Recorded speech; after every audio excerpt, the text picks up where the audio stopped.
म्हणजे अतिशय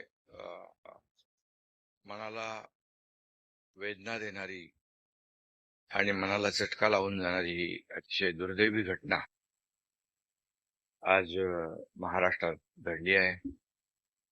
खरं म्हणजे असं कुणाच्या स्वप्नातही वाटलं नसेल की अजितदादा एवढ्या लवकर आपल्यातून जातील. ही महाराष्ट्रासाठी अतिशय दुःखद आणि दुर्दैवी घटना अजितदादांच्या जाण्याने झालेली आहे. खरं म्हणजे अजितदादा गेले अनेक वर्ष या महाराष्ट्राच्या राजकारणात नेतृत्व करत होते आणि अतिशय परखड स्पष्ट वक्तेपणा आणि प्रशासनावर असलेली त्यांची पकड आपण पाहिलेली आहे. प्रत्येक गोष्टीचा त्यांना बारीक अभ्यास करून बोलण्याची सवय होती आणि परखड स्पष्ट वक्तेपणा, निर्भीड, रोखठोक बोलणारे असले तरी सुद्धा त्याला चूक म्हणणारे असले तरी सुद्धा अतिशय मनाने ते निर्मळ होते. याचा अनुभव मी स्वतः घेतलेला आहे. त्यांच्यासोबत मी मंत्रिमंडळात देखील काम केलं.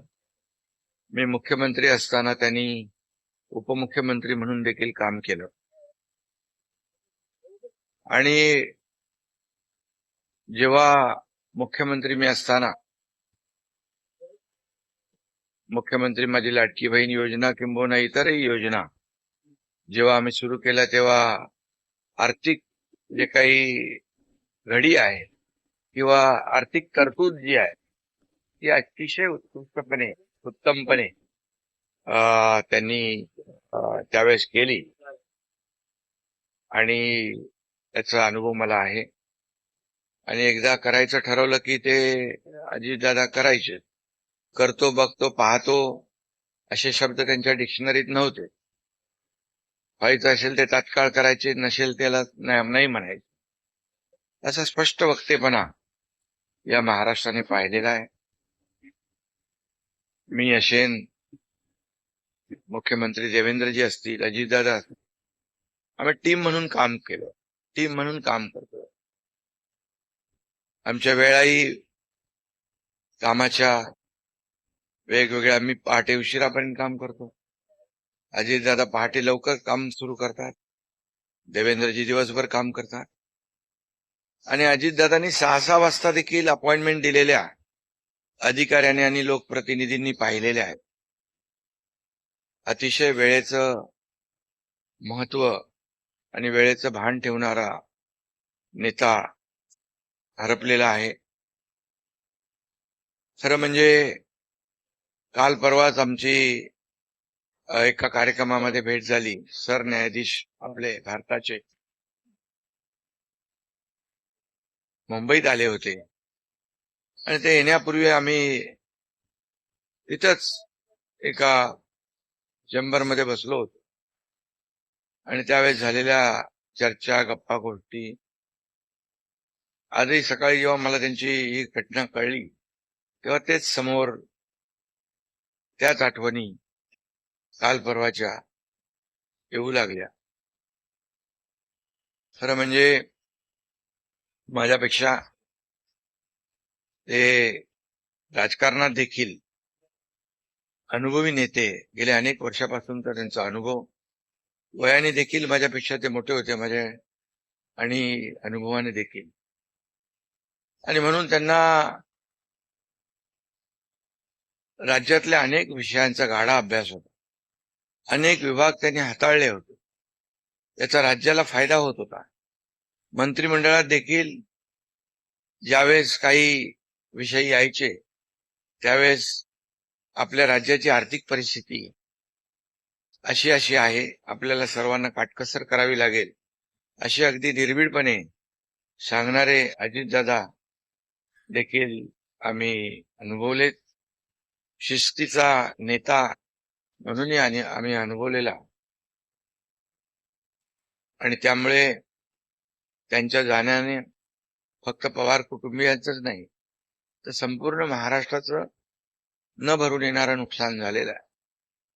आणि माझ्यापेक्षा वयाने मोठे असल्यामुळे एक जी काय आमची गेल्या अनेक वर्षापासूनची जवळीक निर्माण झाली होती, त्यामुळे राजकारणातले आम्ही तिघजण एक टीम म्हणून काम करत असलो तरी सुद्धा एक मोठा भाऊ हरपल्याची गेल्याची भावना देखील, दुःख देखील माझ्या मनामध्ये आहे.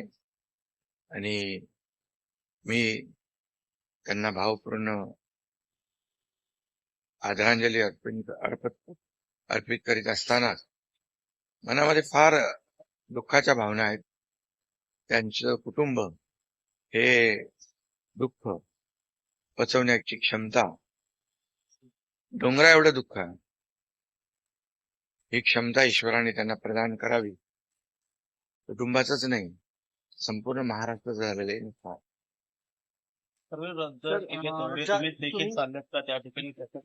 हा, मी आणि मुख्यमंत्री देखील आम्ही जातो आहे. आमचे सहकारी आमच्यातून गेलेत, त्याचं दुःख आहे. म्हणजे सभा होत्या त्याही आज आम्ही रद्द केलेल्या. सर, एक विचार असं वाटतं की तुम्ही याला उल्लेख केला की 2 दिवसांपूर्वी त्यांच्या जवळपास 1-1.5 तास तुम्ही बसलेले होतात दोघंच, खूप गप्पा झाल्या त्या चेंबरमध्ये. असं काही त्यांच्या किंवा मंत्रिमंडळात देखील असताना अशी काही त्यांची इच्छा, एखादी योजना किंवा एखादं त्यांना करायचं होतं हे तुमच्याशी त्यांनी शेअर केली, आपण हे करूया मिळून महाराष्ट्रासाठी, असं काही? नाही, आम्ही आतापर्यंत एकत्र जेव्हा तेही उपमुख्यमंत्री होते तेव्हा मी मंत्रिमंडळात होतो. मी मुख्यमंत्री असतानाही उपमुख्यमंत्री होते. आता देवेंद्रजी मुख्यमंत्री. आणि जे काही निर्णय आम्ही घ्यायचो ते निर्णय मिळूनच घ्यायचो. आणि मग एकदा एखादी सूचना आली की मग त्याला तिघांनी बळ देऊन ते पूर्ण करायचं. अजितदादा देखील एकदा कधी कधी असंही म्हणायचे की आपली आर्थिक आता आपली जी काही अर्थव्यवस्था महाराष्ट्राची आहे, काही नवीन योजना केल्यामुळे आपल्याला काटकसर करावी लागेल, पण जेव्हा काही निर्णय आपल्याला घ्यावेच लागतील त्यावेळेस मात्र ते मागे हटत नव्हते. आणि याचा अनुभव देखील आम्ही घेतलेला आहे. न भरून येणारे पोकळी सातारा असेल, पश्चिम महाराष्ट्र या ठिकाणी देखील कशा प्रकारची तुम्ही पोकळी भरून काढणार आहे? नाही, यामध्ये साताराच नाही आहे, तर त्यांचं जे असलेलं जे काही अनुभव आहे हा महाराष्ट्रासाठी होता. त्यांनी प्रतिनिधित्व केल्यामुळे मला वाटतं फार मोठं नुकसान झालेलं आहे, न भरून येणार. शेवटचा प्रश्न, जे काय जसा हा जो विमान अपघात झाला ज्या प्रकारे, काय वाटतं याची चौकशी व्हायला हवी आणि येणाऱ्या काळामध्ये असे अपघात होऊ नयेत, त्यामुळे बिलकुल याची शेवटी आमच्या सहकार्याचा जीव याच्यामध्ये गेलाय. 6 लोक मृत्युमुखी पडलेले आहेत. त्यामुळे या विमान अपघाताची चौकशी नक्कीच व्हायला पाहिजे, नक्कीच होईल. कारण यापुढे देखील अशा प्रकारचे अपघात होता कामा नये, यासाठी हे गरजेचं आहे आणि त्यासाठी त्याची चौकशी देखील होईल. अल्पावधीतच लोकप्रिय झालेला भारताचा बुलंद आवाज आपला Bharat channel subscribe, share, like आणि कमेंट्स करायला विसरू नका.